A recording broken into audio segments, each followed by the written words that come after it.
Chico, agora vamos a uma pergunta de um pastor evangélico que você deve conhecer porque ele é conhecido em todo o Brasil, comanda um rebanho de fiéis à sua religião de 1.500.000 pessoas aproximadamente. Trata-se do pastor Manuel de Melo. Ele próprio irá fazer a pergunta a você, que foi gravada pelo nosso VT. Meu caro Xavier, meus cumprimentos.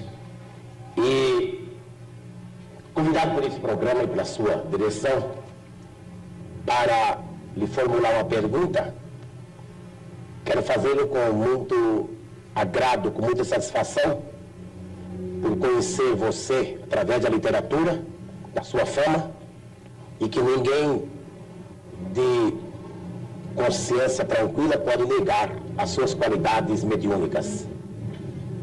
Você, como uma das maiores autoridades espírita ou espiritualista deste país, para não dizer deste continente, por gentileza me responda a esta pergunta, que está sendo formulada em meu nome pessoal e em nome de toda a minha organização, isto é, de 1,5 milhão de fiéis que representam nesse país e de cerca de 4.000 pregadores que tenho a honra de liderar.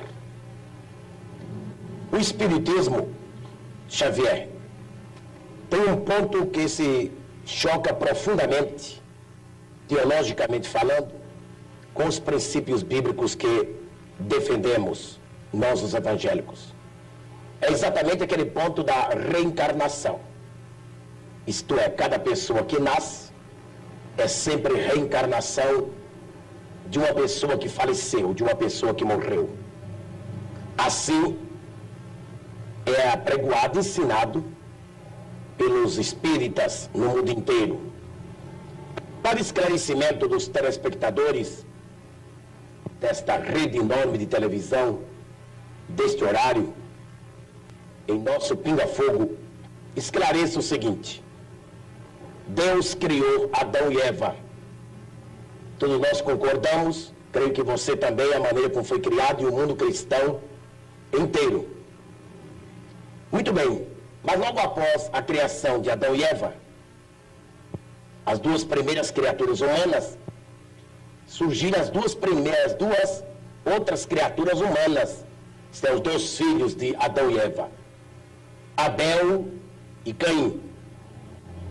Você poderia, dentro da sistemática espiritualista, dentro da doutrina da reencarnação, você poderia dar, meu caro Xavier, uma explicação aceitável de onde vieram, qual a procedência de Caim e Abel, os dois primeiros filhos de Adão, isto é, pela ordem, a terceira e a quarta pessoa humana existente aqui na Terra?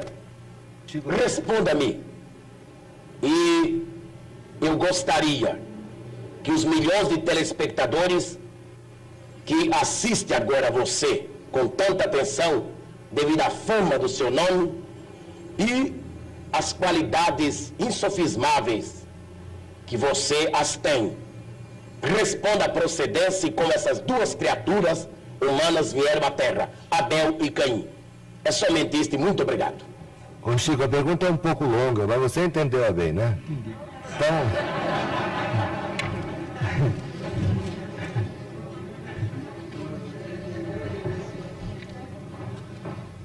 A pergunta do nosso caro amigo, que nos interpela a respeito do texto bíblico, está emoldurada de tamanho carinho que inicialmente nós agradecemos esse tom de fraternidade e ternura humana com que ele emoldura a questão para se dirigir a nós. Muito obrigado ao nosso caro pastor evangélico, senhor Manuel de Melo, que nós todos admiramos como sendo o orientador desse grande e brilhante movimento que é Cristo para o Brasil.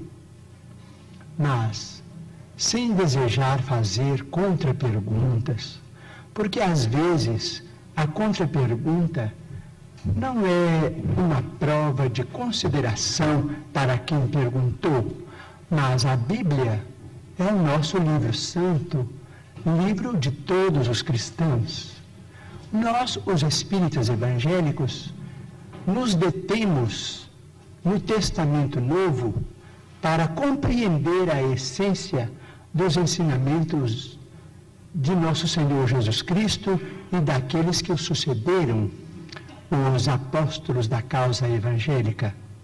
Não temos maior intimidade com o Velho Testamento, entretanto pedimos permissão ao nosso caro pastor evangélico, senhor Manuel de Melo, para considerar que no livro de Gênesis, no capítulo 4, versículos 16 e 17, vamos encontrar uma questão muito interessante para nossos estudos em conjunto, porque nós todos somos estudantes das letras sagradas. O capítulo 4 trata, por exemplo, da união de Adão e Eva para o nascimento dos seus 3 filhos, Caim, Abel e Sete. Sabemos por esse texto, o capítulo 4 do livro de Gênesis de Moisés, que Caim exterminou Abel. Entretanto, nos versículos 16 e 17, nós encontramos uma informação muito curiosa, a informação de que Caim, em se retirando da face de Deus, se dirigiu para uma cidade ou uma terra chamada Nod, onde ele desposou aquela que foi sua esposa e teve com ela uma grande descendência.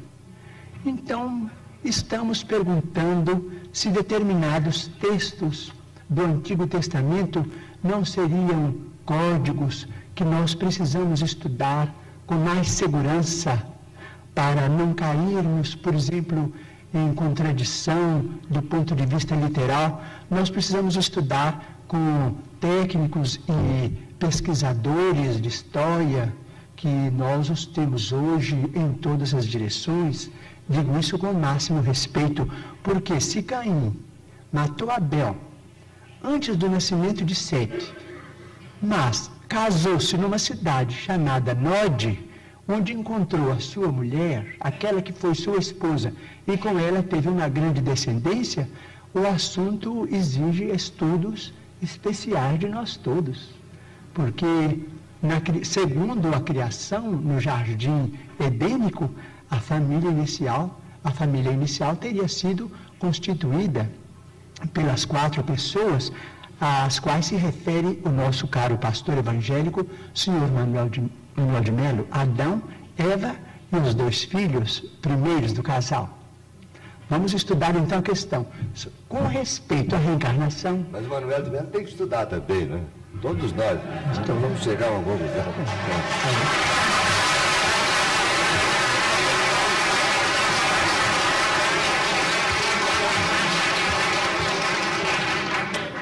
Bom, com respeito à reencarnação, posso dizer?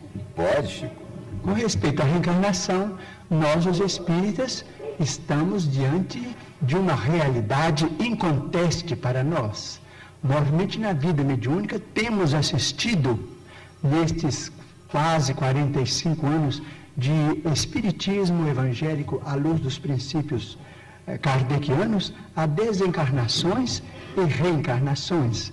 Mas permitimos-nos também perguntar ao senhor Manuel de Melo, nosso caro pastor evangélico, senhor da pergunta, e também aqueles que fazem objeções contra os princípios da reencarnação, permitimos-nos perguntar sobre o sofrimento das crianças. Por exemplo, não vamos nos referir aos adultos, porque seria alongar muito a resposta, mas vamos pensar nas crianças. Por exemplo, nós, os espíritas, muitas vezes encontramos determinados casos de suicídio, e às vezes suicídio acompanhados de homicídio, ou às vezes apenas de homicídio. Mas vamos encontrar esses problemas do complexo de culpa levado para além desta vida, e depois esse complexo de culpa renascido com aquele que é responsável por ele através de sofrimentos que só podemos entender através da reencarnação. Por exemplo, muitas vezes temos encontrado, por exemplo, irmãos nossos suicidas que dispararam um tiro contra o coração e que voltam com a cardiopatia congênita ou com determinados fenômenos que a medicina classifica dentro da chamada tetralogia de Fallot. Nós vimos companheiros que quiseram morrer voluntariamente pelo enforcamento e que voltam com a paraplegia infantil, comumente chamada de enfermidade de Lytton. Nós vemos muitos daqueles que preferiram o veneno e que voltam com malformações congênitas, com problemas miopáticos, com o mixedema, aqueles que às vezes violentam o próprio ventre e que voltam também sofrendo as tendências e que às vezes acabam se desencarnando com o chamado infarto mesentérico. Nós vimos, por exemplo, aqueles que preferiram morrer pelo afogamento para se retirarem da vida num ato de rebeldia contra as leis de Deus. Vemos, por exemplo, aqueles que preferiram o afogamento e que voltam com o chamado enfisema pulmonar. Aqueles que dispararam tiros no próprio crânio e que voltam com tantos fenômenos dolorosos, como, por exemplo, a idiotia, a acromegalia, quando o tiro, vamos dizer, quando o projétil alcança a hipófise, porque nós estamos em nosso corpo físico subordinado ao nosso corpo espiritual. Então, principalmente nos fenômenos, os fenômenos decorrentes do suicídio por tiro no crânio são muito dolorosos, porque vemos a surdez, a cegueira, a mudez congênitas, e vemos este sofrimento em crianças incompatíveis com a misericórdia de Deus, porque nós sabemos que Deus não quer a dor. Diz Emmanuel, se Deus quisesse a dor, Ele não teria nos dado anestesia através da medicina. A dor é uma criação nossa. Chegamos ao além com determinado complexo de culpa e pedimos para voltar ao corpo, trazendo as consequências de nossos próprios atos menos felizes.